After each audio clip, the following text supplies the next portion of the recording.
Amen. Tous ces sujets que j'aborde dans ce temps-ci sont des thèmes pour nous préparer au retour de Jésus. Souvent, lorsque les gens disent, on doit maintenant, au lieu de parler mariage, au lieu de parler de travail, on doit maintenant apprendre aux gens à se préparer au retour de Jésus. La question que je peux leur poser souvent est, comment se prépare-t-on au retour de Jésus? Comment se prépare-t-on au retour de Jésus? C'est par une vie chrétienne qui glorifie le Seigneur. C'est par une vie, en tout point de vue, qui glorifie le Seigneur. C'est dans une vie conjugale, sentimentale, émotionnelle qui glorifie le Seigneur. Car ce qui fait justement que les gens ne sont pas prêts, c'est la mauvaise gestion des réalités auxquelles ils sont confrontés. Ils ne les gèrent pas par rapport à la parole de Dieu. Ce qui fait que lorsqu'ils abordent ces thèmes, le péché, l'iniquité, les mauvaises choses viennent les disqualifier et les rendre impropres, les rendre indisponibles, leur donner une mauvaise préparation pour le retour de Jésus. Donc, en retour de Jésus, les quatre attaques du diable ont été vaincues. Il a été précipité, Dieu le Seigneur. Et puis, le retour de Jésus aussi, c'est la rencontre de l'épouse avec son époux qui est Jésus-Christ. Et c'est dans ce sens-là que nous sommes en train de parler. Et comme je l'ai rappelé, aujourd'hui encore, c'est une journée de prière. Je vais donc dire des choses, amen, pour qu'on puisse prier. Je rappelle ceci, nous aimons tous la prière, alléluia, mais si vous voulez que ce soit efficace, ne vous limitez pas seulement à dire, pasteur, prie, parle pour nous, non. Il faut comprendre, alléluia, il faut comprendre. Jésus dit, vous connaîtrez la vérité et la vérité vous affranchira, alléluia. Donc la délivrance ne vient pas parce qu'on chasse un démon, mais la délivrance, le véritable affranchissement arrive parce qu'on a connu la vérité. Et connaître la vérité, ça veut dire qu'on a dévoilé un mensonge et on a chassé un mensonge et c'est ce qui a produit la libération. Alors, si tu as des difficultés à rencontrer l'homme de ta vie, s'il y a un lien dans ta vie qui t'empêche de te marier, s'il y a des liens qui font que tu es toujours en colère, toujours attristé, malade, parce que ce genre de choses-là qui reviennent de manière récurrente dans ton foyer sont des formes de liens, parce que ce n'est pas la volonté de Dieu que ton foyer ne puisse pas jouir du plan de Dieu, que tu n'arrives pas à enfanter, que votre couple n'arrive pas à procréer. Ce n'est pas le plan de Dieu. Ces choses-là sont là dans votre maison, dans votre quotidien, parce qu'il y a un mensonge. Il y a un mensonge de l'ennemi qui est là, de manière consciente ou inconsciente, qui vous paralyse. Plusieurs personnes aujourd'hui passent l'âge nubile sans se marier parce qu'il y a un mensonge de Satan qui est le plus souvent inconscient et qui paralyse leur vie. Alors quand vous connaîtrez la vérité, vous allez être affranchis. Mais comme ce mensonge-là est perpétué dans votre vie, est rappelé dans votre vie par des esprits impurs, parce que quel est le rôle de la possession démoniaque? Les démons, ce sont des esprits qui sont dans la vie, qui parlent en fait constamment, qui nous donnent des choses. Par exemple, un esprit de timidité, si c'est une possession, si c'est un tourment, si c'est un tourment, ça veut dire l'esprit ne te possède pas, il est à l'extérieur, mais il parle. Et c'est de rappeler, tu vois, personne ne t'aime, voilà, cache-toi, reste dans ton coin. Et il te donne constamment des sensations et des sentiments, il te donne des informations qui ont une tendance à faire truc. Un esprit de colère va attarder ton attention sur ce qui t'irrite. Quand tu vas arriver dans la maison, il va dire, tu as vu, on n'a pas placé les choses comme ceci, on n'a pas placé les choses comme cela. Et l'esprit là, le démon te rappelle ces choses afin de créer davantage dans ton cœur la colère. Pendant que l'esprit de douceur va chercher beaucoup d'excuses. Quand le Saint-Esprit qui produit la douceur arrive dans ta vie, ce qu'il fait et qu'il prend le contrôle, lui, ce qu'il va dire, c'est « Oh, ton mari a déplacé celui-là, n'a pas fait celui-là, mais c'est parce qu'il n'a pas l'habitude, c'est parce qu'il n'a pas appris. Si tu continues de prier pour lui, il va s'améliorer, tu vois. » Donc, l'esprit de douceur ne vient pas renier les problèmes qui existent, mais il vient te donner de les aborder sans colère, sans irritation, avec un cœur apaisé, avec un cœur doux. Et quand vous créez cet environnement-là, vous permettez au Saint-Esprit d'agir dans votre couple et de réduire et de guérir toutes choses. Donc, ce qui fait que votre foyer a des problèmes, c'est parce que vous êtes souvent en colère, vous vous disputez avec votre conjoint, mais vous vous discutez sur des sujets qui sont certes avérés, qui sont réels, mais qui vous attristent et qui vous abattent. Si l'esprit de la colère, l'esprit de l'irritation, parce que Dieu n'a pas dit qu'un mariage, c'est un événement prêt à porter, alléluia, où tout est déjà parfait. Vous construisez votre couple, vous bâtissez votre maison, amen. Vous bâtissez, et cela se fait dans une atmosphère paisible, cela se fait dans une atmosphère divine, amen. C'est pourquoi les sujets qui sont négatifs doivent être abordés avec l'Esprit de Dieu et non avec les liens qui fatigue ta maison. Dans le nom de Jésus-Christ aujourd'hui, que ces démons-là qui rappellent dans ton cœur ce que tu ne dois pas savoir et qui attirent ton attention sur les choses négatives soient paralysés et anéantis au nom de Jésus. Dis, je saisis la victoire dans le nom de Jésus. Alléluia, alléluia. Mais après quoi, on aura un temps tout à l'heure, où je vais encore prendre plus de temps pour prier, pour chasser les démons. Amen. Alors, mardi dernier, la parole de vérité qui vient chasser les mensonges. Amen. C'est celle-là que nous partageons. Quel type de mensonge dans ta vie fait que tu as un lien qui t'empêche de te marier? Quel type de mensonge, quelle semence mensongère Satan, le malin, a déposé en toi qui va créer des problèmes dans ton foyer? Amen. Voilà. Et qu'est-ce que maintenant tu dois faire? Quelle est la parole de Dieu qui vient à ce propos? Donc la dernière fois, j'ai dit qu'on allait revenir, c'est comment on rencontre l'homme ou la femme de la vie. Amen. En quelque sorte, comment on rencontre cette personne. Et c'est de ça que je vais parler. Alors, je vais vous inviter à lire un texte dont j'ai parlé la dernière fois, c'est-à-dire celui de le mariage de Isaac avec Rebecca. À partir de là, sans oublier ce qu'on a dit la dernière fois, c'est-à-dire l'étape de nomination. Je suis un peu dans cette même étape-là, mais on va avancer et vous allez mieux comprendre. Amen. Donc, un des mariages idéaux dans l'Ancien Testament et qui est plein de leçons spirituelles pour tous ceux qui aspirent au mariage, c'est celui de Genèse chapitre 24, c'est-à-dire le mariage de Isaac et de Rebecca. De tous les patriarches, celui de Isaac, c'est vraiment celui qui est resté monogame, qui est resté avec sa femme.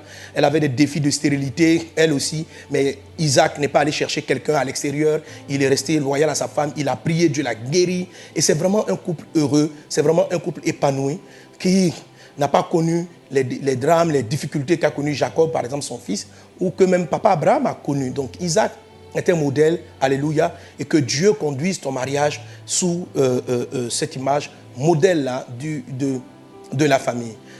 Amen. Donc l'histoire d'Isaac te montre et te révèle ce que, ou bien te dévoile le plan de Dieu qui est écrit dans le livre de la Genèse quand Adam a rencontré Ève. Est-ce qu'on est ensemble? Amen. Après cela, je prendrai le temps de saluer tout le monde. Amen. Voilà, nos amis sur YouTube, soyez bénis, soyez bénis. Alors, lisons ce texte. Genèse 24, à partir du verset 1. Genèse 24, à partir du verset 1. Je vais le prendre dans ma Bible, pas sur mon ordinateur. Genèse 24.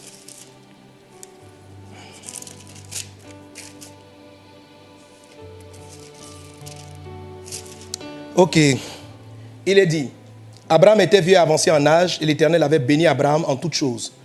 Abraham dit à son serviteur, le plus ancien de sa maison, l'intendant de tous ses biens, mais je te prie ta main sous ma cuisse. Amen.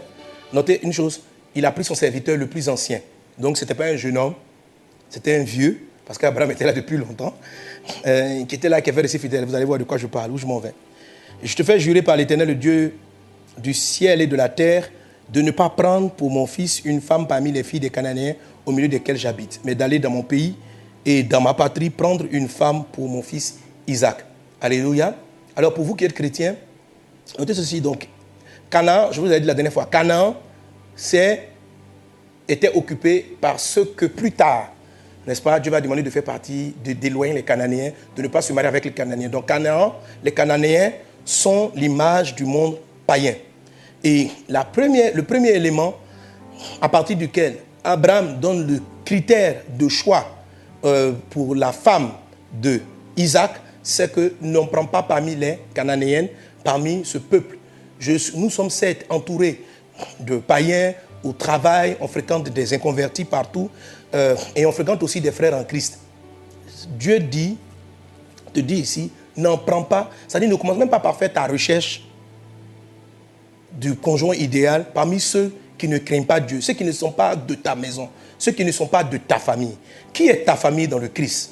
Qui est ta famille? Jésus pouvait dire quelque part, lorsque sa mère Marie est venue le voir, pour dire, on dit à Jésus, ta mère et tes frères t'appellent. Et Jésus a répondu, qui sont mes frères? Qui est ma maison? Qui est mon père? Qui est ma mère? Qui sont mes frères et mes sœurs? Il dit, ce sont ceux qui écoutent la parole de Dieu et qui la mettent en pratique. Alléluia. Donc Abraham dit, va chercher, c'est la première des choses pour pouvoir choisir votre conjoint, le bon esprit avec lequel vous devez choisir votre conjoint, c'est que le premier élément, il est c'est quelqu'un qui marche dans la parole de Dieu. C'est quelqu'un qui est votre frère, c'est votre famille dans le Seigneur. Alléluia. C'est quelqu'un qui marche dans la parole de Dieu. Parce que Jésus dit, mon frère et ma soeur, c'est ceux qui écoutent la parole de Dieu et qui la mettent en pratique. Ce n'est pas seulement qui viennent à l'église. Parce qu'il y a des gens qui viennent à l'église, qui écoutent la parole de Dieu et qui ne la mettent pas en pratique. Et il y a ceux par contre qui écoutent la parole de Dieu et qui la mettent en pratique. Alléluia. Si tu veux que ton mariage soit béni, choisis tes vrais frères et tes vraies sœurs. Je ne dis pas tous ceux qui viennent à l'église, parce que tous ceux qui viennent à l'église ne sont pas forcément chrétiens. Tous ceux qui disent qu'ils ont cru en Jésus ne sont pas forcément des chrétiens. On avait lu la dernière fois Jean le chapitre 8, verset 30. Tu te souviens? Jean 8, 30. La Bible dit qu'il y a plusieurs qui ont cru en lui. Mais Jésus leur a dit plus tard, au verset 44, vous avez pour père le diable. Satan, c'est votre papa. Et ces gens ont dit, mais Satan ne peut pas être notre père. Nous, notre père, c'est Dieu. Donc ce sont des personnes qui, du bout des lèvres, affirmaient que Dieu, le Père, était leur Père, mais qui, parce qu'ils appliquaient les œuvres de Satan, et suivez bien cette partie-là, parce que vous allez comprendre là où je pars. Je vais vous expliquer, on va lire Jean 8, 44 après, je vais vous expliquer comment votre Père, même diabolique, est capable de créer en vous des mauvais sentiments et de vous amener à tomber amoureuse et amoureux de personnes qui ne craignent pas Dieu. Même les émotions, la manière dont on tombe amoureux ou bien attiré par quelqu'un, c'est créé par votre Père, votre vrai Père. Est-ce qu'on est ensemble? Amen. Bon, c'est que quelqu'un est déjà curieux, il a envie de voir de quoi je parle. Ok? Allons dans Jean 8, 44. Amen. Jean 8, 44.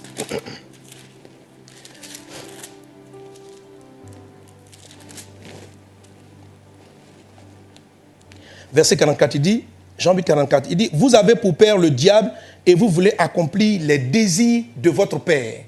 Donc, Jésus dit aux Juifs qui avaient cru en lui, vos désirs, c'est d'accomplir les desseins de votre père. Et dans les désirs, vous avez tout ce qui est sentiment émotionnel. Je désire cet homme, je suis amoureux de cet homme, je désire cette femme, je désire celui-ci, je désire un tel, je désire une telle. Ce désir-là, qui l'a provoqué? Il dit, Jésus dit ici aux gens, il dit, votre désir est provoqué par votre père Satan. Et quand vous lisez le texte, ce peuple dit que non, mais c'est Dieu qui est notre père. Il dit non, vous appliquez la parole.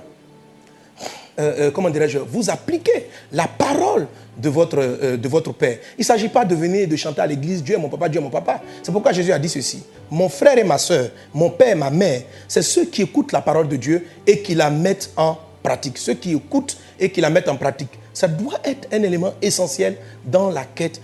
Parce que si vous-même, vous ne faites pas l'effort d'écouter Jésus et de mettre sa parole en pratique, vous allez développer dans votre cœur des désirs et des sentiments qui viennent de Satan. Vous allez tomber amoureux de faux types. Parce que Satan va pas vous faire tomber amoureux des gens qui craignent Dieu. Il dit aux pharisiens, il dit aux juifs, il dit, votre désir, vous accomplissez les désirs de votre père. Ça veut dire vos émotions, vos sentiments sont ceux qui sont issus de votre père. Donc, si toi-même, tu ne fais pas l'effort de marcher avec Christ, de lire la Bible et d'appliquer la parole de Dieu, tu vas tomber amoureux de ton patron ou de ton collègue de travail qui ne craint pas Dieu. Et tu vas rentrer dans des problèmes. Ou tu seras à l'église, tu vas tomber amoureuse de frères qui ne craignent pas Dieu. Et vous rentrez dans le foyer, tu découvres que ce monsieur, c'est un païen. Ce monsieur... Alors, quand vous vous mariez avec des païens, quand vous vous mariez avec des gens qui n'ont pas la crainte de Dieu, avant de dire, pasteur, j'ai marié un faux type, je vous assure, le problème est venu de comment vous avez fait pour tomber amoureux d'un faux type. Comment tu as fait pour tomber amoureuse d'un faux type? Comment tu as fait pour tomber amoureuse? Ce sentiment-là, d'où est-il venu? Comment est-ce que tu as vu la personne, tu étais tellement attiré, c'est elle que je veux marier? Ça veut dire que toi-même à l'intérieur, il y a l'esprit de faux type ou de fausse fille. Je ne t'agresse pas, je te dis la vérité de la part de Dieu. Parce que je vois, j'ai beaucoup de forces spirituelles. Papa, vraiment, je ne supporte plus. Mon mari n'est pas sérieux, il ne craint pas Dieu. Comment tu as fait pour dire oui et tu es parti à l'Amérique? Quel est le sentiment qui t'a amené dans ces liens? Comment tu l'expliques ça? Pourquoi tu es tombé amoureux? D'où est venu ce désir? Alors, avant d'essayer de divorcer ou de quitter cet homme, commence par corriger le problème à sa base. La base du problème de ton couple, ce n'est pas ton mari. C'est comment tu es tombé amoureux de lui. Amen.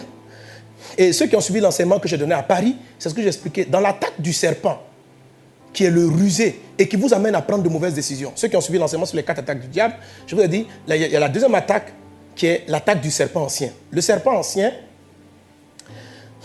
la Bible dit que c'était le plus rusé de tous les animaux des champs. Et sa ruse, il est venu dire à Adam, mangez le fruit interdit. Manger le fruit interdit, ça peut être, faut t'associer avec l'homme avec qui tu n'es qui ne sera pas bien pour toi, la femme avec laquelle ça ne sera pas bien pour toi. Et donc, Adam et Ève ont mangé le fruit interdit. Mais quand Dieu est venu, Dieu a donné l'opportunité à Adam de se repentir et de corriger son erreur. Il dit, qui t'a dit que tu es nu? Adam répond, il dit, as-tu mangé? Dieu dit, qui t'a dit que tu es nu? As-tu mangé le fruit donc que je t'avais défendu de manger? Adam doit dire, oui, j'ai mangé le fruit interdit. Je me répands. Voilà sa réponse. La femme que tu as mise auprès de moi, fuite de responsabilité, mes amis. Assume tes erreurs. Ma soeur, pourquoi tu es malheureuse? Le mari que j'ai à la maison me frappe. Pourquoi ton foyer n'est pas heureux? Mon mari me trompe. Pourquoi ton truc, tu vois, tant que tu es seul, tu es sous l'influence de Satan. Tu es sous l'influence de Satan. C'est trop facile de jeter, de mettre le truc. Tu es libre de tes choix.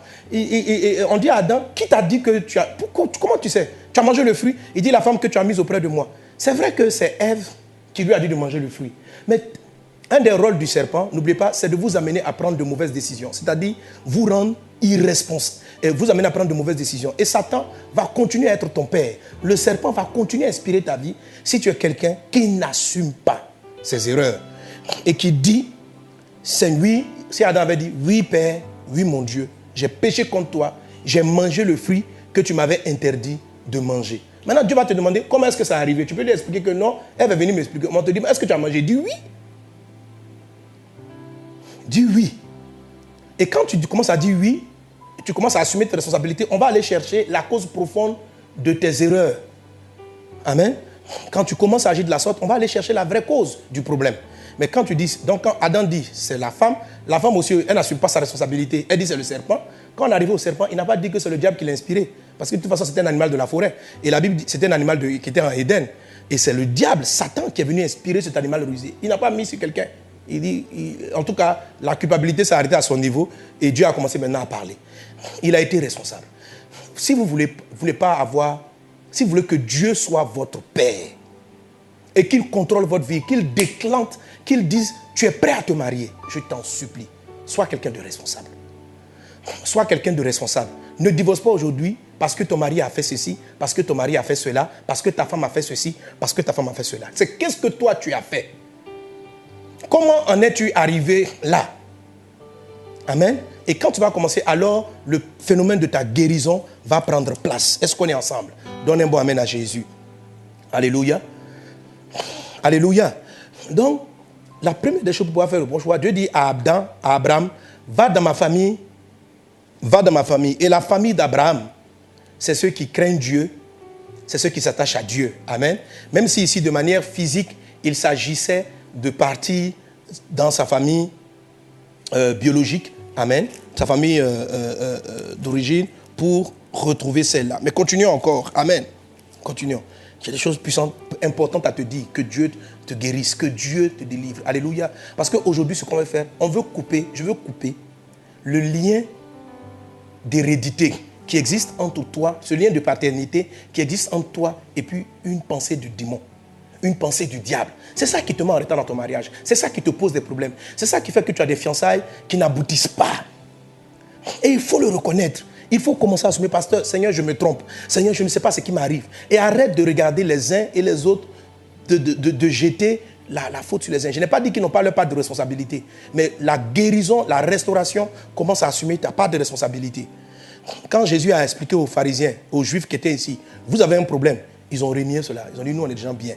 Ils n'ont pas pris leur responsabilité par rapport à leur péché pour que Christ leur apporte la délivrance. Et c'est pour ça qu'on a plein de problèmes. Même les gens, ils sont à l'église, ils font de fausses alliances, même dans l'église. Et après, ils se mettent à pleurer. Que Dieu nous guérisse. Il dit, mais d'aller dans mon pays, dans ma patrie, prendre une femme pour mon fils Isaac.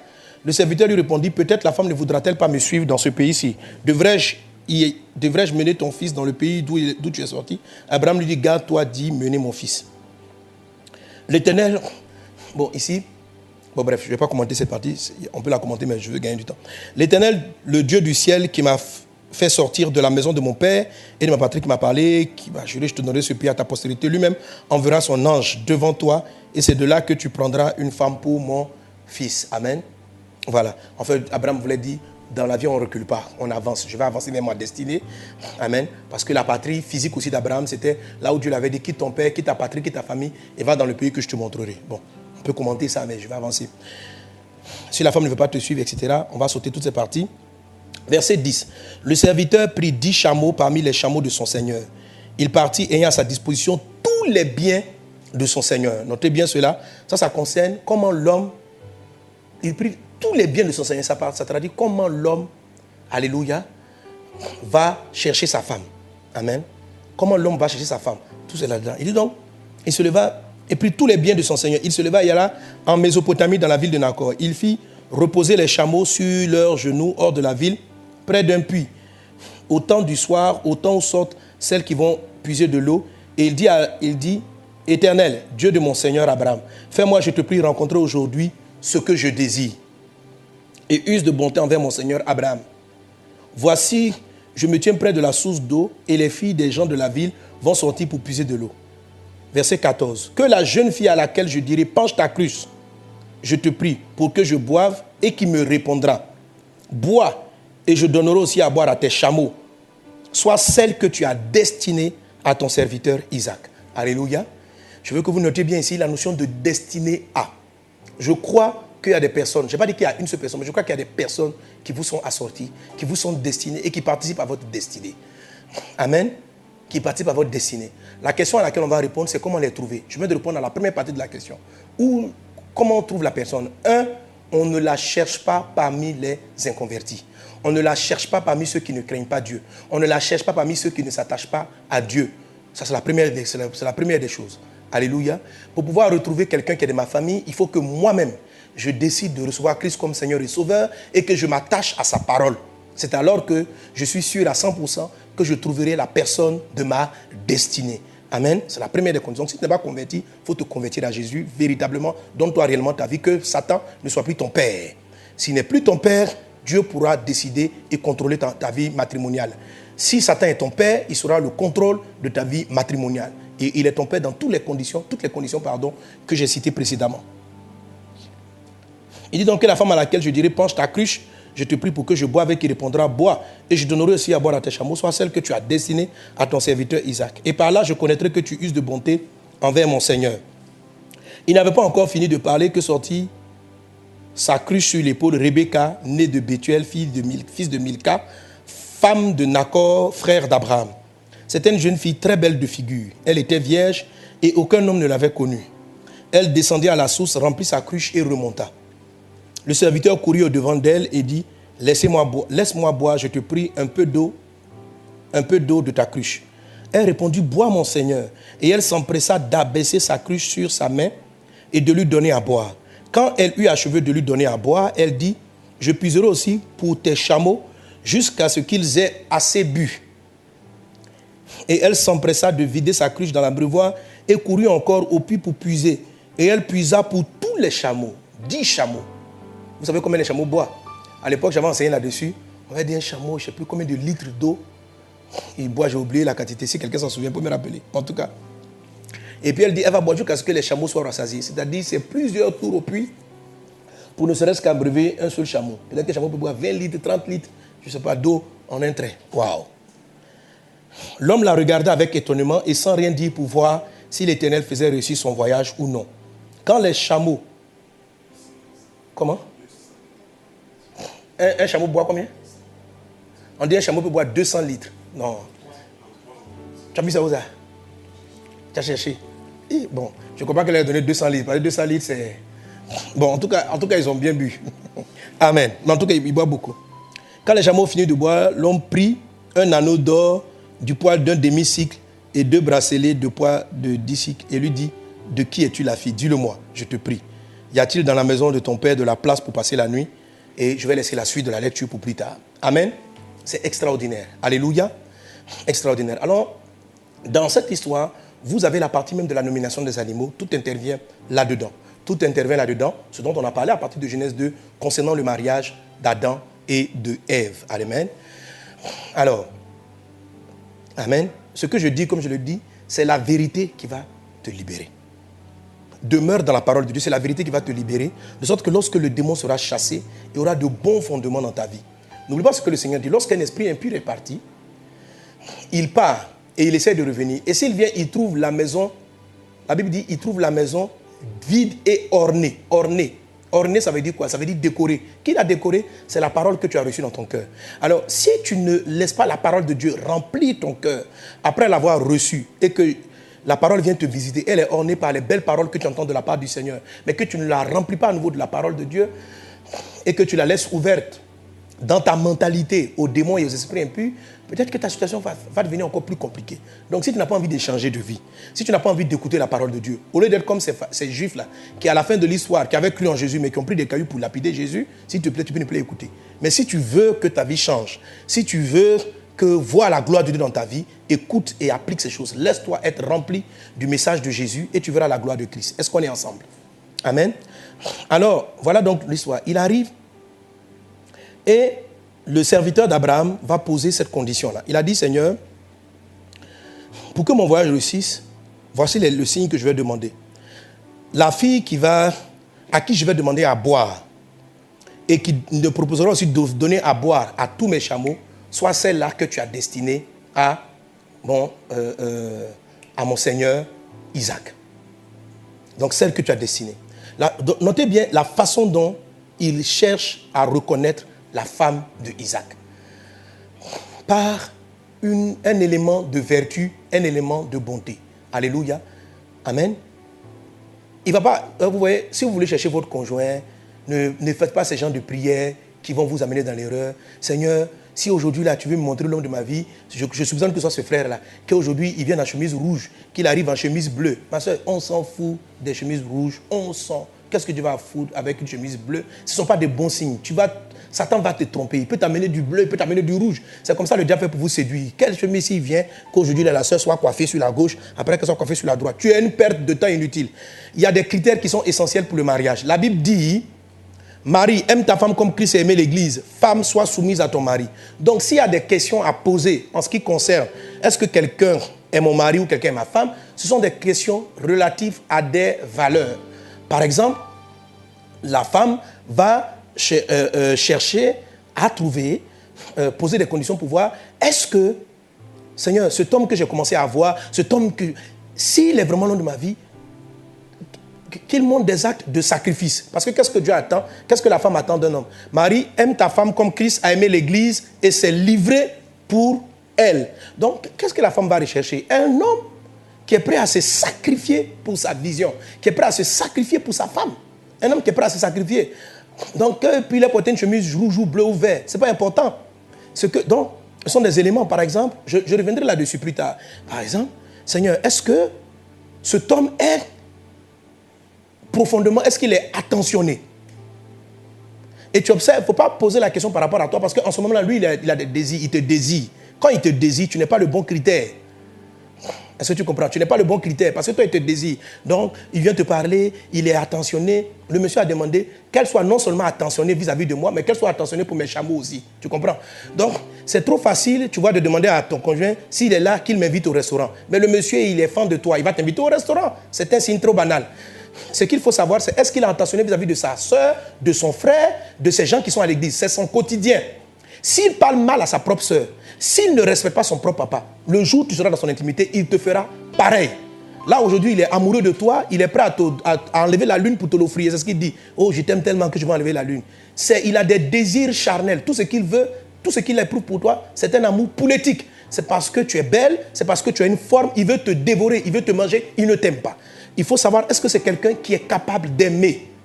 Est-ce que c'est quelqu'un qui est capable de se sacrifier? Pas te concernant toi, mais concernant les autres. Ça veut dire quoi? Tu l'observes dans son environnement. Tu l'observes dans son quotidien. Pas dans son quotidien vis-à-vis de toi. Parce que toi, bientôt, tu seras dans son quotidien. Est-ce que tu le vois appeler sa maman souvent? Est-ce que tu le vois parler avec ses propres soeurs? Est-ce que tu vois qu'il a de l'attention vis-à-vis de ses parents? S'il n'est pas attentionné vis-à-vis de ses parents, il ne le sera pas pour toi 2 ans après ton propre mariage. Tu comprends ça? Voilà, c'est comme ça qu'on cherche les critères. On n'est pas là pour poser la question, si aujourd'hui il veut me marier, qui me salue à l'église. Moi j'ai fait ça, j'ai fait me marier avec des problèmes. J'ai prié, j'ai dit, Seigneur, si la fille là, si c'est elle, qu'elle vienne me dire, je t'aime. Mais si la personne, et puis la soeur vient me dire, frère, je t'aime bien. Mais ce n'était pas ma femme. Jésus m'a sauvé, mes amis. Ce n'était pas les bons critères. Vous savez, il faut faire attention. Est-ce qu'on est ensemble? Quelqu'un donne un bon amen à Jésus. Alléluia. Alors, il y a des signes qui sont intéressants. Il dit, Et mes soeurs, ça va vous montrer qu'est-ce que Dieu attend de vous. Comment on nomme les animaux. Alors, prenons d'abord le côté féminin, le côté de la femme. Qu'est-ce qui a qualifié Rebecca pour le mariage? C'est son cœur de soumission. C'est son cœur de soumission. Ça veut dire quoi une soumise? Quelqu'un qui est soumis, c'est quelqu'un qui aime servir les autres. C'est quelqu'un qui aime décharger, qui aime porter le... Parce que je vous ai expliqué, ce que c'est que la soumission, c'est quoi? C'est aimer décharger les uns et les autres. Ma soeur, tant que Dieu voit que tu ne cherches pas à décharger les gens, tout ce qui t'intéresse, c'est ta propre vie. Et vous savez pourquoi aujourd'hui, les gens on a des problèmes de mariage? C'est à cause de l'esprit mensonger qui est dans le monde. La Bible dit, dans le livre de 1 Corinthiens 13, la Bible dit, le vrai amour ne cherche pas son intérêt. Or, l'amour qui cherche son intérêt, c'est l'amour du poulet, n'est-ce pas? Amen. Pour ceux qui ne savent pas ce que c'est que l'amour du poulet, il y a une vidéo là-dessus, cherchez. Mais simplement, quand un homme dit j'aime le poulet, et puis il dit j'aime sa femme, c'est le même verbe aimer. Donc, or, le poulet, en vérité, il ne l'aime pas. Ce qu'il aime chez le poulet, c'est le goût que le poulet va apporter à sa langue et à son ventre. Donc, ce qu'il dit qu'il aime pour le poulet, ce n'est pas vraiment de l'amour, c'est un amour désastreux pour le poulet. OK? Alors, beaucoup de personnes rentrent dans le cadre du mariage, considérant qu'ils aiment, ils disent j'aime ma femme, j'aime ce monsieur, mais ce n'est pas le vrai amour, c'est un amour pouletique, j'appelle ça l'amour pouletique, c'est l'amour du poulet, parce que tout simplement, ce n'est pas pour que le conjoint soit dans le bonheur, c'est pour que eux ils soient satisfaits. Donc quand tu commences à parler de ton conjoint en disant quand il est là, je me sens bien, quand tu es avec moi, tu sais m'écouter, tu sais m'entendre, tu n'aimes pas ce monsieur, ma soeur, tu ne l'aimes pas. Tu aimes ce qu'il t'apporte, tu aimes le confort qu'il te donne à l'intérieur de toi-même. C'est un amour intéressé, c'est un amour du poulet, tu veux le dévorer, tu veux manger sa bonté, tu veux manger. Mais qu'est-ce que toi tu lui apportes? La question, ce n'est pas qu'est-ce que lui t'apporte quand toi tu es présente, c'est qu'est-ce que toi tu lui apportes lorsqu'il est là. Qu'est-ce que toi tu lui apportes? Et c'est vis-à-vis aussi, c'est pareil pour l'homme. Donc, vraiment, pourquoi tu veux épouser cette femme-là? Non, elle est bien, elle me parle, elle sait faire la cuisine que j'aime, elle sait me parler. Tu vois, tu te rends compte que tu es le centre de l'histoire. C'est toi, qu'est-ce que toi on te fait, qu'est-ce qu'on te donne, qu'est-ce que tu... La dame là, tu ne l'aimes pas. C'est que tu vois en elle juste un poulet que tu vas dévorer pour son goût. Ce n'est pas cette fois-ci un goût physique, mais c'est un goût émotif. C'est un goût émotionnel, c'est un goût du tempérament. Et c'est la raison pour laquelle les couples sont désastreux. La Bible dit, l'amour ne cherche pas son intérêt. L'amour qui vient de Christ et qui engendre une famille bénie, l'amour qui vient de la vérité. La Bible dit, vous connaîtrez la vérité vous affranchira. Si tu n'as pas cette vérité-là, je peux chasser le démon de célibat. Mais toi-même, tu vas détruire ton foyer parce que tu manifestes un amour politique. Tu veux qu'on fasse quoi? Il faut que tu connaisses la vérité pour changer ta manière de fonctionner et laisser Christ agir en toi et tu vas être heureux dans ton couple. Alléluia. Alors, qu'est-ce que Dieu te dit? Amen. L'amour qui n'est pas l'amour donc politique, qui n'est pas un amour intéressé, du côté de la femme, c'est ce qu'on appelle l'amour de la soumission. La femme donne. La femme donne. Elle, pas elle donne, mais elle décharge. Du côté de l'homme, c'est l'amour sacrificiel. C'est-à-dire, Marie aime ta femme comme Christ a aimé l'Église. C'est-à-dire, il s'est donné pour elle. Il s'est sacrifié. L'amour, c'est quelqu'un qui regarde les gens. Et comment Jésus-Christ a aimé l'Église? C'est très simple. Il nous a regardés pendant que nous étions encore pécheurs, pendant que nous étions encore dans les défis, dans les difficultés. Il est tombé amoureux de nous. Jésus nous a aimés. Il n'a pas attendu que nous soyons des gens saints. Il n'a pas attendu que nous soyons des gens purs. Il est venu dans nos défis dans le seul but de se sacrifier pour nous afin de nous changer. Il a cru dans les valeurs que nous transportions et il a voulu nous transformer à son image. Voilà ce que le type d'amour que l'homme éprouve vis-à-vis de sa femme, qu'il doit chercher dans le mariage. Amen. Et ce sentiment-là, ou bien cette façon de réagir, est déterminante pour que votre couple soit béni. Alléluia. Je vous assure, si la plupart des couples aujourd'hui vivent dans des problèmes, c'est parce que la parole de Dieu n'est pas appliquée et que les gens se marient sur la base de mensonges, d'où les difficultés auxquelles ils sont confrontés. Même en étant chrétiens, le père Satan, leur père, a une influence sur le mariage. Et au nom de Jésus, vous en êtes délivrés aujourd'hui, même dans le nom puissant de Jésus. Et je vous assure, il y a une puissante onction, parce que l'onction brise le joug qui va vous délivrer aujourd'hui. Mais comme vous avez connu la vérité, le démon ne pourra plus revenir, parce que vous êtes remplis de la parole de Dieu. Je vois la victoire pour toi. Amen. Alors, qu'est-ce que Dieu attend de la femme? C'est qu'elle travaille. La soumission, je vous ai dit la dernière fois, c'est décharger quelqu'un. Voilà. Ça dit que la soumission, c'est de l'amour. L'amour du mari, c'est de l'amour. Les deux cas, c'est de l'amour. Maintenant, comme la femme aura un chef, en fait, le mot soumettre, c'est soumettre. Ça veut dire soutenir, porter la mission. Porter la mission. Porter la mission. Soutenir la mission. Donc, en fait, la femme qui sera prête au mariage a un esprit d'aider son prochain. Mais l'aider, de même aussi l'homme a un esprit d'aider son prochain, mais elle, la femme, elle a le fardeau d'aider les gens en allégeant leurs charges, en les déchargeant de leurs charges. Et c'est une culture qu'elle va développer. Alors, quelle est la femme de manière pratique qui va plus vite se marier et que Dieu va marier? C'est la sœur qui est dans l'église. Dans l'église, l'église c'est ton Éden. Alléluia. Dieu envoie les animaux dans la forêt. Ils n'étaient même pas dans la forêt, ils étaient en Éden. Il faut retenir que les animaux auxquels Adam devait donner des noms étaient en Éden. Lorsque Abraham dit à son serviteur de repartir dans sa ville, c'est de créer l'atmosphère Éden, là où tout commence. Alléluia. Le démarrage de toute chose. Alors donc on repart là-bas, dans cet environnement de la présence de Dieu, où Dieu a parlé à Abraham, où Dieu a dit à Abraham, quitte ta famille, ta patrie, va dans le pays que je te montrerai. C'est là qu'il ramène, donc, ce que j'ai dit, chez les enfants de Dieu, chez les chrétiens. Et là, amen, on est dans l'église. On ne peut pas savoir maintenant dans la forêt, dans Éden, qui est. Et l'homme devait s'occuper des animaux, prendre soin d'eux, leur donner des noms, sans attendre quelque chose en retour. C'est pareil vis-à-vis de la femme. Parallèlement, donc, la femme, elle doit développer un esprit de service, un esprit de décharger les gens. Elle décharge qui? Ma soeur, il ne faut pas chercher à décharger seulement les hommes dont tu es amoureux ou tu penses pouvoir marier. Quand Rebecca a vu le vieux monsieur, c'est pourquoi j'ai dit au début, regarde, on dit l'ancien serviteur d'Abraham. Donc, c'était un gars qui était vieux. Elle-même, elle savait qu'elle ne pouvait pas le marier.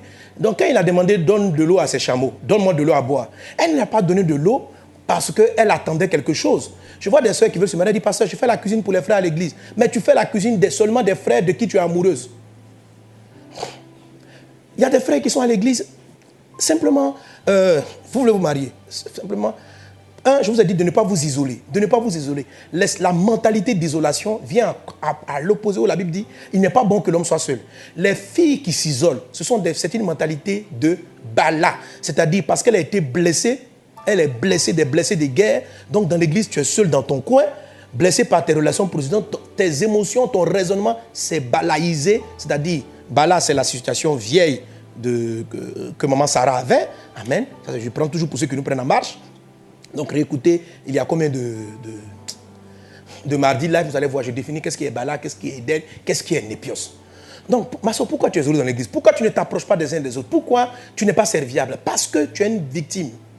Victime peut-être par rapport à ton père, victime par rapport à ta mère. Or, pour rencontrer l'homme de ta vie, il faut que tu rentres en Éden. C'est-à-dire, tu vas rencontrer des gens. Et qu'est-ce que tu dois faire vis-à-vis de ces personnes? Tu dois cultiver l'art d'aider sans calculer. Alors, je vois des sœurs, vous arrivez à l'église, elles sont isolées. Et puis, dès l'instant où elles voient un frère qui l'intéresse, alors c'est vers la personne qu'elles vont maintenant. Frère, ça va? Et puis, la nomination, là, elles ont cherché un seul dans la forêt, dans Éden, c'est lui seul. Hein, tu vas bien, je peux t'accompagner. Donc, tout ce que Pasteur a expliqué, l'esprit de soumission, là, elle va appliquer sur la personne qu'elle estime être son potentiellement futur conjoint. C'est pas ce qui s'est passé avec Rebecca. C'est une culture. Pourquoi Rebecca est partie vers ce monsieur? Tout simplement parce qu'elle avait un cœur serviable. Le monsieur a dit, ma fille, madame, j'ai faim, j'ai soif, pardon. Et il ne lui a pas parlé des chameaux. Dès qu'il lui a dit, elle dit, mais vos chameaux. Et c'est comme ça qu'on l'a reconnue qu'elle était la femme de destinée. Donc qu'est-ce qui déclenche? Qu'est-ce que le père attend pour déclencher que tu es la femme de destinée? C'est cette attitude. Regarde ton frère à l'église, tu vois les gens qui arrivent. Toi, tu peux faire à manger à la maison. Tu remarques qu'il y a 2 ou 3 frères qui n'ont pas à manger. Prépare quelque chose, invite-les, fais-les déjeuner. Juste pas parce que tu vas les marier. On n'a pas dit que tu vas les marier. Hein? Parce qu'il y a quelqu'un qui m'a écrit, dit, mais pasteur, est-ce qu'il ne faut pas que je connaisse la personne avant de manifester de l'intérêt? Non. Adam n'a marié aucun animal dans la forêt. Sa femme est venue après. C'est-à-dire, c'est d'abord un caractère qu'on dispose dans son quotidien. Tu es là dans l'église, tu n'aides personne, tu n'es soumise à personne. La seule chose, ou bien les sœurs, c'est qu'elles aiment, où ils appellent la soumission, leur patron, leur pasteur, leur père spirituel. Là, papa, j'ai fait la cuisine, papa. Non, laisse ton papa spirituel. Amen. Il faut laisser ton papa spirituel. Tu ne vas pas le marier, il est déjà marié. Laisse ton boss, il est déjà marié. Ok? Il y a des frères qui sont avec toi dans l'église. Des gens qui sont là. Entraîne-toi à les décharger. Tu peux pas rester là. Les soeurs viennent. Bon, là, les frères, vous avez envie de profiter maintenant. Tu vas commencer à fatiguer les soeurs de l'église. Eh, ma soeur, tu n'as pas écouté le dernier Mohamed Sanogo live? Hein? On a fait, ce dimanche là, il faut nous apporter quelque chose. Les frères, soyez délivrés au nom de Jésus. Les frères, vous aussi, pour nommer les animaux pour chercher la personne que vous allez épouser, voilà, sacrifiez-vous, sortez l'argent, aidez les gens autour de vous, ne laissez pas les gens qui sont en difficulté. C'est ça, se sacrifier comme Jésus-Christ s'est sacrifié. C'est ça, se sacrifier comme Jésus s'est sacrifié. Soyez des gens, occupez-vous des gens. Occupez-vous des gens. Ce qui déclenche, ce qui fait que le Père déclenche là, c'est le fait que tu t'intéresses à la vie des autres. Tu t'intéresses à leur vie. Tu t'intéresses et tu les aides avec le peu que tu as. On n'a pas dit d'aller t'endetter, mais tu t'intéresses à la vie des gens. Tu t'intéresses. La dame, elle est venue. Elle regarde le monsieur dit il a soif. Mais elle a remarqué aussi que ces chameaux, qu'est-ce qu'elle va faire avec les chameaux? Et puis le monsieur qui est là, qu'est-ce qu'elle a gagné avec lui? Elle m'a lui donné à boire. Elle sait qu'il ne va pas le marier. Pourquoi toi, tu sélectionnes les gens que tu vas aider? Et quand tu remarques un frère qui t'a l'air intéressant, c'est là maintenant tu manifestes de l'intérêt, tu vas à ses fêtes anniversaires, tu fais tout pour tourner autour de lui là-bas. Là. Dieu n'aime pas ça. Dieu n'aime pas ça. Ce que tu es en train de faire, c'est un amour politique. Tu recherches ton intérêt. Tes gestes de bonté sont calculés. La manière dont tu affables devant la personne, tu utilises un langage doucereux et puis après, tu parles mal aux autres frères du quartier. C'est de l'amour politique. Tu n'es pas prêt à te marier selon Dieu. C'est pourquoi, si ton père, parce que c'était une attitude du malin, décrète, lui, il va te créer des désirs pour les faux types. Mais si tu laisses Dieu contrôler ta vie, il va t'amener à tomber amoureuse des personnes. Mais comment je recrée en moi l'atmosphère Éden? Je m'occupe des chameaux. Je n'ai pas besoin. Ça veut dire, Rebecca, là, c'était sa culture. C'est pourquoi c'est une des meilleures femmes, meilleure épouse dans la parole de Dieu. Une des meilleures épouses dans la parole de Dieu. Et le meilleur couple. Et qui est le côté d'Abraham? Regardez. Isaac, en fait, Abraham, comme c'est Abraham, je dis, c'est le père qui décrète le temps du mariage de son fils. Donc il dégage, il envoie. Mais la Bible dit, le serviteur est parti avec tous les biens de son maître. C'est-à-dire, il était prêt à les donner à quelqu'un. Jésus-Christ, tellement Dieu a aimé le monde qu'il s'est donné entièrement. Jésus ne s'est pas donné à moitié pour nous. Frère, aide les gens. Et Jésus est mort pour les mauvais comme pour les bons. Il n'a pas choisi ceux qui étaient les meilleurs.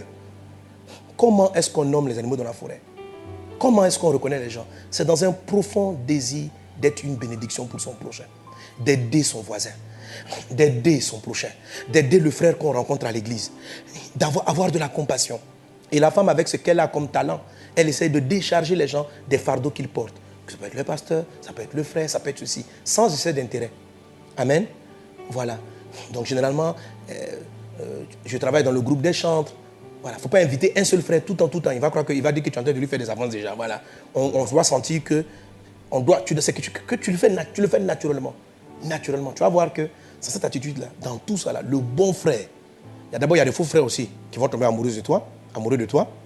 Mais bientôt, on aura l'autre critère du discernement, ce que j'appelle le profond sommeil. Alléluia. C'est lui maintenant qui va maintenant te décanter. Parce que lorsque tu vas t'ouvrir autour de toi, à tous ceux qui sont à Éden, lorsque tu vas manifester cette ouverture-là, il est certain que ton attitude altruiste, ta bonté, ta soumission, ton attitude homme de dédiement, de te dédier au bien des autres, c'est ce que Jésus-Christ a fait. Vous voyez que pour la femme comme pour l'homme, ça se ressemble. Amen. Jésus-Christ est venu porter nos fardeaux. Donc, dans l'amour même de l'homme, il y a aussi de la soumission. Il y a aussi de la soumission. Donc, quand tu vas te dédier, honnêtement, tu vas attirer beaucoup de gens vers toi. Et c'est ce qui va t'élever, ce qui va te préparer. C'est en faisant cela que Dieu développe en toi l'art du discernement. Rappelez-vous ce qu'on a lu dans Hébreu, que le bon discernement, c'est celui qui vient par l'usage. Donc, c'est ce que tu fais en étant l'usage. C'est ce qui est l'usage. Alléluia. Et après, amen, quand Adam a fini, il a dit, je n'ai trouvé aucun qui soit mon semblable, os de mes os, chair de ma chair, qui soit mon semblable. Dieu l'a plongé dans le profond sommeil. Et c'est là qu'on abordera donc le mardi prochain. Et là, qu'est-ce qui va lui passer? Il va lui donner la vision. Ah, ne manque pas mardi prochain. Alléluia, c'est trop important. Rappelez-vous, je vous ai dit, qui se marie? Ce sont les gens qui sont les jeunes gens.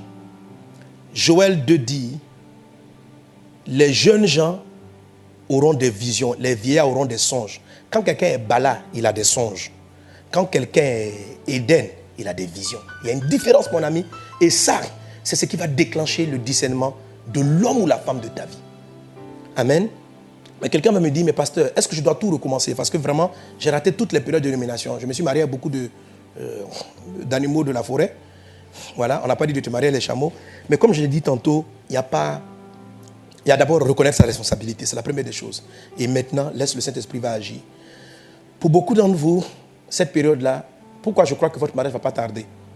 Parce que ce n'est pas vous qui vous mettez en Éden. Dieu même vous a mis de manière naturelle en Éden, au milieu des frères de l'église, au milieu de toutes les personnes. C'est juste que physiquement vous êtes en Éden, mais votre esprit, votre parole, votre raisonnement n'est pas à Éden. Il est passé côté Balak. Du coup, vous êtes isolé dans l'église, ou il est encore côté Népios, et vous êtes là simplement en train de rechercher l'attention, l'affection, chercher le conjoint, donc côté Népios, qui va désaltérer votre cœur et vous manifester un type d'amour politique. Parce que tout simplement, l'affection que le Père aurait dû vous donner, vous ne l'avez pas eu. Vous ne l'avez pas eu et vous la recherchez au travers. C'est ce qui amène beaucoup, par exemple, de personnes à tomber amoureuses de leur père spirituel. En réalité, ce n'est pas de l'amour. Elle croit que c'est de l'amour, mais c'est un amour politique. C'est parce que c'est la personne qui sait les écouter, qui sait parler avec elle. Elle trouve en lui beaucoup d'attention, beaucoup d'affection. Ce qu'elle n'a pas eu chez son père. Du coup, si elle pouvait marier ce personnage-là, si elle pouvait l'épouser. En fait, tu n'es pas amoureux, tu ne l'aimes pas. Ce n'est pas ton mari. Il ne faut même pas laisser ce sentiment-là perdurer dans ton cœur. Sois délivré au nom de Jésus. Voilà, sois délivré. C'est un démon qui est en train de te parler et qui va te faire perdre du temps. C'est une séduction du serpent qui va te faire perdre du temps. Donc, arrête de convoiter ton père spirituel ou des gens que tu trouves être des modèles. Tu aurais voulu que ton conjoint soit comme ceci. C'est une perte de temps. Ce sont des désirs qui te sont créés par le père Satan, qui peut être aussi un père. Ce n'est pas le père que tu dois avoir. Ton père, c'est Dieu. C'est lui donc qui va te donner l'amour dont tu as besoin, qui va combler cet amour dont tu as besoin. Un témoignage que me donnait... on m'a donné... Un témoignage m'a dit... La façon dont je joue, je sautais, mes enfants m'ont dit, mais c'est quelque chose que toi, tu n'as pas reçu. J'ai un père extraordinaire, mais... Il y a des choses peut-être qu'il n'a pas vu. Vous savez, les parents avant, les enfants, les parents, nos grands-parents, les parents, leur papa ne jouait même pas avec eux. Donc, ils ne savent pas jouer avec leurs enfants. Et moi, je joue beaucoup avec mes enfants. On saute, on rit, on fait toutes sortes de choses. On m'a dit, mais c'est quelque chose que toi, tu n'as pas reçu. D'où as-tu reçu ce côté, attention, vouloir jouer avec tes enfants? J'ai compris que ce que mon père biologique n'a pas donné, mon père céleste me l'a donné. Ce que tu cherches, ma soeur, en ce moment, c'est l'amour qui vient de Christ. Ce n'est pas le mariage même. Rentre dans ton intimité et dis, Jésus, je manque d'attention, je manque d'affection, je n'ai personne avec qui parler, je n'ai pas d'amis. Demande-lui, il va te le donner. Je ne sais pas comment ça va venir, mais ça vient, ça marche. Tu te dis, mais Jésus, je ne le vois pas, je ne le touche pas. Mais ce que tu recherches n'est pas du domaine du physique. Ce que tu recherches est du domaine de l'invisible. Et il est invisible, il va te le donner. Tu vas être comblé de tout amour. Tu vas être comblé de toute paix. Et alors tu seras prêt à offrir maintenant la soumission à ton prochain. Amen. Le côté balatique, balaïque que tu veux, que tu as pu avoir à cause des blessures des gens qui t'a amené dans ton coin être isolé, n'est pas de Dieu. Ce n'est pas ton père qui a créé ça. Dis, Seigneur, je ne suis pas encore marié ou je suis encore marié, mais je vis Bala. Viens me guérir. Il dit, je vous enverrai. Si quelqu'un a soif, je lui donnerai le consolateur. Cette femme qui avait eu 5 mariages échoués avait soif. Et Jésus a dit, ce dont tu as besoin, c'est moi, de l'eau que je donne. Il ne lui a pas donné un autre mari pour combler sa soif. Ce n'est pas le mari idéal que tu cherches. C'est le rôle de ton Père. C'est le rôle de Christ de te combler d'affection. Alors fais cette prière. Remplis-moi de ton amour. Et tu vas la voir. Et quand tu l'auras, naturellement, tu vas commencer à chercher à donner aux gens. Mais ce que je suis en train de parler ne va pas se produire en un jour. Ne va pas se produire, en 10 ans. C'est parce qu'il y a l'onction pour ça. Déjà, tu as l'âge biologique. Déjà, tu as l'âge de te marier. Déjà, tu as l'âge de vivre un couple heureux. Et Éden, tu as été seulement, tu as mal procédé aux nominations. Tu as mal agi pendant ce temps. La puissance de Dieu vient parce que tu reçois la vérité pour rattraper ce retard. Satan a pensé te mettre en retard, mais Dieu rattrape le retard aujourd'hui dans le nom de Jésus. Alors je vais prier, je continue à prier. Je vais chasser tous les démons de célibat. Qui est démon de célibat? c'est le démon qui te rappelle tes blessures. C'est le démon qui parle en toi des hommes qui t'ont frustré, des blessures de la vie, qui te donnent une attitude balatique. Il ne te possède pas forcément. Il peut être comme ce qui se faisait à Timothée, c'est-à-dire un esprit de timidité. Il doit partir au nom de Jésus-Christ de Nazareth. Ok? Tu es un épios. Tu recherches quelqu'un pour combler ton vide, combler un papa sur qui tu veux mettre tes épaules, tu veux pleurer, tu veux rire. Ok. Et tu recherches cela dans un mari ou dans ton père spirituel. Ton père spirituel pourra combler une partie, mais il ne fera pas le reste. Ce que seul Christ est à même d'être le vrai Père. Jésus n'appelait personne sur la terre Père, mais le Seigneur. Alors, la voix intérieure qui t'amène à chercher chez un homme biologique, physique, chez une femme, ce que ta mère t'a pas donné, chez un homme, ce que ton père t'a pas donné, cette voix intérieure qui te pousse vers ce genre de réflexion-là, est justement ce qui te crée, qui développe en toi le célibat et qui va poser des problèmes dans ton foyer. Amen. Donc quand on dit qu'il y a un démon qui crée aussi un masque qui t'empêche d'être reconnu, rappelez-moi ça, je dois le traiter, ceux qui en aiment. Parce qu'il y a des démons qui viennent, qui font un masque. Les gens ne te voient pas. On ne t'aperçoit pas. C'est comme si tu passes inaperçu. C'est comme si tu passes inaperçu. Logiquement, avec le critère de la vision, amen, je dois pouvoir répondre et chasser ce type d'esprit. C'est pourquoi je dis, tous ces mardis, je serai sur ce thème, seront aussi des mardis de guérison, seront des mardis de délivrance. Donc quand l'esprit est parti, parce qu'il s'en va maintenant à l'instant où je prie, laisse-toi remplir de la parole de Christ, ok? De la vérité que je viens de t'enseigner de la part du Seigneur. Relis ces textes et relis ces passages afin que ce soit eux-là qui soient dans ton être intérieur et les choses seront beaucoup plus facilitées. Avant la fin de cette année, l'année prochaine, des miracles extraordinaires dans le cadre du mariage se produiront dans ta vie. Garde les mains levées vers l'écran. Brinda brada soro bara la glorianda brada soro bara la glo. Continue à jouer. Désiré. Brinda brada soro bara la kenda rababus. Brinda brada sara bara la glorianda brada sheri bara la korian. Brinda brada soro bara la glorianda brada sheri bara la ketere de brus. Praide glorianda brada soro bara la clarianda brada sheri bara la ke. Roba baba shiri bara la glorianda braida siri mara la ko. Entre dans la présence de Dieu. C'est dans la présence de Dieu que vient ta guérison. C'est dans la présence de Dieu que vient ta délivrance. C'est ce Père que vient ta restauration. C'est lui qui rétablit toutes choses. C'est lui qui va te donner le bon discernement. C'est lui qui va tellement te remplir d'amour que tu auras de l'amour à partager à ton prochain. Que tu auras envie d'aider les frères. Parce que toi aussi tu as reçu l'aide du Seigneur. C'est vrai mon frère. Tu ne peux pas donner ce que tu n'as pas reçu. Mais aujourd'hui Jésus te donne de recevoir son amour. Il t'aime ma soeur. Il t'aime mon frère. Il est l'oreille que tu n'as pas eue. Il est la mère que tu n'as pas eue. Il est le père que tu n'as pas eu. Il est le frère qui n'a pas été avec toi. Il est cet ami fidèle. Tu dis, mais je ne te vois pas physiquement. Mais je t'assure, il est présent à côté de toi. Il sait les souffrances que tu as connues et il est là pour te consoler. Il est là pour te consoler. C'est pourquoi dans le nom de Jésus-Christ de Nazareth, je me dresse contre l'esprit de mensonge qui crée en toi le désarroi, qui crée en toi, qui te raconte des paroles de solitude, qui te rappelle ton passé à un esprit de Bala. Au nom de Jésus, je t'ordonne. Maintenant, et la plupart, vous allez vous sentir sortir comme par des vomissements ou par de fortes respirations. La puissance de l'Esprit Saint arrive à toi, quel que soit l'endroit où tu te trouves. Et cet esprit que j'appelle un esprit de célibat, qui fonctionne de différentes manières. Esprit de célibat qui te maintient dans l'épios. Esprit de célibat qui te maintient dans une attitude de bala, de vieillesse. Je brise ton effet maintenant. Dans le nom de Jésus, je te révoque de la vie de la servante de Dieu, de la vie du fils de Dieu, de la vie de la fille de Dieu, au nom de Jésus. Maintenant va-t'en. Maintenant va-t'en. Maintenant tu pars, maintenant tu pars, maintenant tu pars. Je sens la présence de Dieu qui est en train de guérir quelqu'un d'un esprit de stérilité. Un esprit de stérilité. Un esprit qui t'empêche d'enfanter. Brinda brada soro bara la kataraba baba shendere de brus. Praide glorianda brada soro bara la clarianda brada sheteri da brus. Praide glorianda brada soro bara la clarianda brada shere mara la gus. Roba baba shenda rabakaya. Reda brada soro bara la glorianda brada soto robubush. Praide brada sara bara la glorianda brada sara bara la cla. Quelqu'un est en train de résister dans son cœur. Quand je aborde un point, tu es comme ces juifs là. Tu dis mais moi je ne suis pas comme ça. Moi je ne suis pas comme ça. Jésus a dit aux Juifs, vous êtes liés. Ils ont dit, nous, on n'est pas liés. Et c'est à partir de là que leur blocage s'est posé. Dis Seigneur, sois humble et dis Seigneur, est-ce que mon problème c'est ça? Afin que Dieu ouvre tes yeux et ne dis pas dans ton cœur, ne sois pas en train de résister. Pendant que tu écoutes la parole de Dieu, toi-même tu as un blocage en ce qui concerne ton mariage. Tu souhaites te marier, mais tu n'arrives pas à entrer dans le mariage à cause de ton raisonnement. Et lorsqu'on touche les sujets, tu trouves des excuses intérieures. Tu dis, je ne suis pas comme ça, j'ai déjà appliqué ça. Je suis déjà doux, j'aide tout le monde. Tu n'aides pas véritablement. Tu ne décharges pas ce que tu as fait. Tu as peut-être abreuvé le serviteur d'Abraham, mais tu as oublié d'abreuver les chameaux.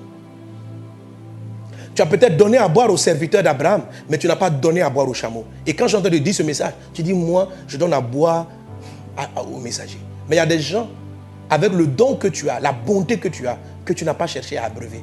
Le signe, il a dit, si la dame me donne à boire, et qu'elle dit aussi que je donnerai à boire à tes chameaux, alors je connaîtrai que c'est la femme de destinée. La femme de destinée, ce n'est pas celle seulement qui abreuve ceux qui viennent lui demander à boire. Ce n'est pas celle seulement qui aide tous ceux qui viennent solliciter son soutien. C'est ce que tu fais, ma soeur. Tu dis, pasteur, moi j'aide les frères, mais tu aides ceux qui sollicitent ton soutien. Les chameaux n'ont pas sollicité de soutien parce qu'ils n'ont pas de voix. Mais naturellement, elle les a observés. Elle a vu qu'ils avaient soif. Et elle est partie. Elle a vu qu'il y avait beaucoup d'efforts à fournir pour abreuver ces chameaux. Mais elle l'a fait. Est-ce que tu as ce cœur? Alors si tu n'as pas ce cœur, dis maintenant, Seigneur, délivre-moi. Et il va te délivrer. Pourquoi tu n'as pas ce cœur? Pourquoi tu n'aides pas les gens pour qui tu n'as aucun intérêt? Pourquoi tu n'aides pas d'autres personnes qui n'ont pas sollicité ton aide? Pourquoi tu ne les vois pas?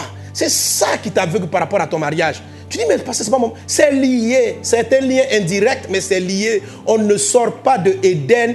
Il faut toujours donner des noms aux animaux avant de rencontrer, avant que Dieu t'envoie ton Adam, avant que Dieu t'envoie ta Ève. Au nom de Jésus, sois délivré de ce faux raisonnement, de cette forteresse mentale qui te met en retard dans ta vie. Au nom de Jésus. Tu es libre maintenant par la puissance de Dieu. Tu es libre maintenant par la puissance de Dieu. Laisse la vérité entrer en toi et elle va te délivrer. Laisse la parole de Dieu t'atteindre, elle va te délivrer. N'est-elle pas conforme aux Saintes Écritures? Sois libéré, sois libéré, sois libéré, sois libéré, sois libéré. Renda babache karabara la sondoro bobosha. Brianda brada sorobara la glorianda brada sendere de bros. Raï de kere le mara la votari babababababache. Mets la main sur le cœur. Mets maintenant l'autre main sur le cœur. Lève l'autre main. Toi qui es marié, avec l'autre main, tu mets une main sur le cœur avec l'autre main. Imagine que tu tiens la main de ton conjoint. Parce que je suppose que la plupart d'entre vous, vous êtes mariés. Certains sont mariés, mais leur conjoint n'est pas à côté d'eux. Et pendant que Dieu te délivre, Dieu le délivre aussi là-bas pour qu'il fasse sa part. Toi, tu as ta part, il a sa part. Mais au nom de Jésus, le feu de Dieu arrive pour briser les forteresses. Seigneur, tu as dit dans ta parole, les âmes avec lesquelles nous combattons ne sont pas charnelles. Elles sont puissantes par la vertu de Dieu. Nous renversons les forteresses. Nous renversons les raisonnements et toute hauteur qui se lève contre la connaissance de Dieu. Je renverse les forteresses. Je renverse les systèmes de pensée. Je renverse les raisonnements qui s'opposent à la volonté de Dieu. C'est toi, Seigneur, qui as établi le mariage. Mais il y a des systèmes de pensée qui s'opposent au mariage de ma soeur, qui s'opposent au mariage de mon frère. Au nom de Jésus, qu'ils soient renversés. Qu'ils soient renversés. Qu'ils soient renversés. Au nom de Jésus. Merci Seigneur parce que tu renverses. Maintenant dans ton cœur, je vois plusieurs qui ont commencé à pleurer. Oui, ma soeur, pleure. Laisse pendant que tes larmes sont en train de ramasser les brisures de ton cœur. Les forteresses sont en train de partir. Tu es en train d'être déchargé. Cet esprit te décharge. La Bible l'appelle le consolateur. Celui qui vient rétablir ce qui a été dérangé. Celui qui vient remettre en place les choses qui auraient dû être là. Les sentiments comme ils auraient dû être. Les désirs comme ils auraient dû être. Laisse-le travailler en toi maintenant. Il œuvre en toi. Il œuvre en toi.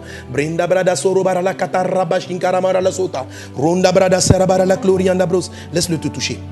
Ouf, je vois une délivrance. Je vois une délivrance. Quelqu'un, un esprit, je vois une dame dans sa maison. L'esprit est en train de l'agiter. L'esprit est en train de l'agiter dans sa chambre. Sors d'elle. Sors d'elle. Sors d'elle. Sors d'elle avec la maladie que tu apportes. Va-t'en. Pars. Tout de suite par la bouche. Au nom de Jésus. Au nom de Jésus. Au nom de Jésus. Sors maintenant. Tu pars. Je m'attaque à l'esprit des faux pères. Je vous avais dit que j'allais prier pour les faux pères. Les faux pères. Jésus a dit aux Juifs, vous avez pour père Satan. Ils ont dit, mais nous, notre père, c'est Dieu. Il a dit, votre père est Satan. Or, je vous avais expliqué, cher ami, selon le livre de 1 Corinthiens chapitre 7, que sur le plan spirituel, c'est le père qui décrète et qui décide le processus du mariage.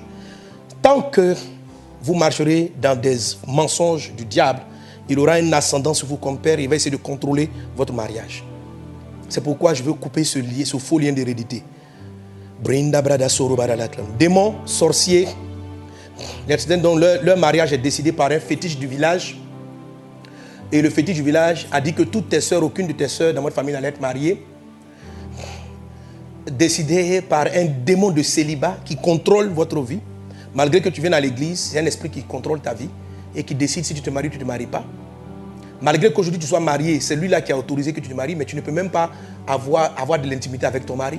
Chaque fois que tu t'approches, c'est comme si ton mari t'énerve, que tu as une colère qui monte vers lui. C'est cet esprit-là qui contrôle quelque part de ta vie. Mais au nom de Jésus, il s'en va. Au nom de Jésus, il part. Au nom de Jésus, il part. Au nom de Jésus, il part. Je brise ce lien. Jésus a dit ceci qu'il m'a donné. Il dit, ce que je lierai sur la terre sera lié dans les cieux. Ce que je délierai sera délié. Quel que soit ce lien qui n'a plus raison d'être, il est brisé. Tu as entendu la parole de Christ. Il y a longtemps, tu es dans l'église et tu entends les messages de Jésus. La parole est en toi. Maintenant, prends la décision et laisse cet esprit-là partir. Liens d'hérédité, liens familiaux. Je brise tes œuvres au nom de Jésus. Ce frère et cette sœur n'a pour père que le Père seul qui est dans le ciel. Alors déclare avec moi. Dis avec moi, Père, tu es mon Père. Père céleste, tu es mon Père. Je refuse. Je n'accepte aucun autre Père si ce n'est que toi. Je te donne ma vie. Je reçois ta parole et je marche dans ta parole. Aide-moi à marcher dans ta parole. Tu es mon Père. Oh Seigneur, décide sur ma vie. Et qu'aucun autre n'a le pouvoir de décider sur ma vie. Au nom de Jésus. Sur la base de ta parole, je chasse tout père illégitime. Je chasse tout père mensonger. Je chasse le père du mensonge. Je chasse les sorciers, les fétiches. Les liens d'hérédité sont brisés dans le nom de Jésus. Dans le nom de Jésus. Mardi prochain, j'ai parlé des masques qui empêchent d'être visibles, qui empêchent d'être vus. Je brise le masque qui est sur ton visage déjà. Au nom de Jésus. Même si c'est mardi prochain, je donnerai la révélation sur les masques spirituels. Je brise le masque qui est sur ton visage. Au nom de Jésus. Tant qu'un masque persiste, on ne peut pas te voir. On ne peut pas te voir. Or, les jeunes gens ont des visions. Les jeunes filles ont des visions. Mais la vision, le masque aussi t'empêche toi-même de voir. Le masque aussi t'empêche toi-même de voir. On ne te voit pas, mais toi aussi tu n'arrives pas à déployer la vision. Le masque, c'est l'esprit qui t'empêche de déployer la vision. Or, c'est dans le profond sommeil que tu vois et que tu attires vers toi le conjoint de ta vie. Je casse ce masque-là maintenant au nom de Jésus-Christ de Nazareth. Qu'il en soit ainsi. Le feu de Dieu descend là où tu te trouves. Et je prie aussi pour toutes les personnes malades. Je prie aussi pour toutes les personnes en attente d'une direction professionnelle. Que la faveur de Dieu soit avec vous. Soyez bénis dans le puissant et précieux nom de Jésus. Et quelqu'un dit avec moi un bon Amen. Amen. Voilà, réécoutez en boucle ces prières et cet enseignement. Et laissez tous les démons là partir. Ils vont partir. Ils sont en train de partir. Ils sont condamnés à partir. Quand Dieu donne une onction, il accorde la puissance pour qu'il en soit ainsi. Soyez guéris, soyez délivrés. Donc, comme je l'ai dit tantôt, je n'ai pas fini notre programme de guérison et de délivrance. Mardi prochain, écoutez, vous comprenez pourquoi vous avez besoin de l'enseignement. Vous avez besoin de l'enseignement pour qu'il vienne remplir le vide qui est laissé par le mensonge de Satan dans votre vie. Lorsqu'il vous mentait, ça vous donnait un système de pensée. Quand Jésus vous délivre, le démon s'en va, ça laisse un vide. Il faut remplir cela de la parole de Christ afin de ne pas retomber sous les effets du malin.